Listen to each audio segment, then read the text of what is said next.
While most of the United States' highest-risk population waits to get the COVID-19 vaccine, Mark Sussman, a D.C. resident, has gotten his 2 doses of the Moderna vaccine. I certainly took opportunity of a broken system. He's only 36 years old, with no special health conditions, and thus not yet within the eligibility criteria. I happen to live 4 blocks from a grocery store here in D.C. I gave them the pharmacy a call to ask if my wife and I could be put on a wait list. They had extras after some no-shows. Once thought, vaccines have a shelf life of 6 hours, so finding someone to give them to instead of throwing them away has been a priority for some pharmacists.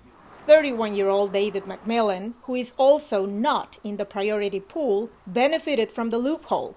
McMillan was randomly chosen to get a shot while picking up groceries at a giant food store in the U.S. Capitol. The rollout of the vaccine has been, rough. I'm glad I was able to get it, but the fact that they had extra doses and they didn't have a system in place for that is disappointing.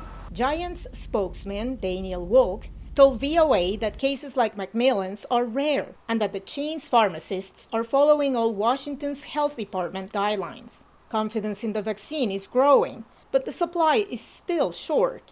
For those waiting, patience is growing thin with online registration sites that seem stuck and no appointments available.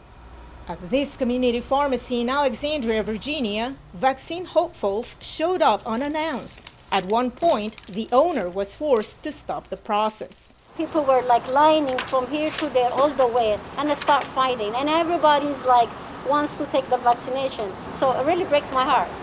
And sometimes you have to say no to them. To get things under control, the Alexandria Health Department has forbidden walk-ins and built a standby system to discourage line jumpers while still preventing waste. We have extra lists of people who are eligible that our different partners can call and say, hey, can you be here really quickly because we have this extra vaccine. We really just need to prioritize the people who are at highest risk of severe disease and death. In their 70s, the Dexters are in the at-risk tier.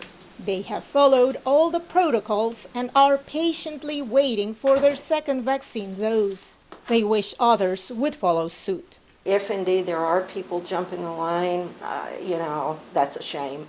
I think that those people are depriving, first responders and people with really serious medical conditions from getting their protection first. I would have liked to have seen a coordinated national effort established very early on. It would have taken away a lot of the uncertainty in certain areas of the country about who goes first and how do you get this done.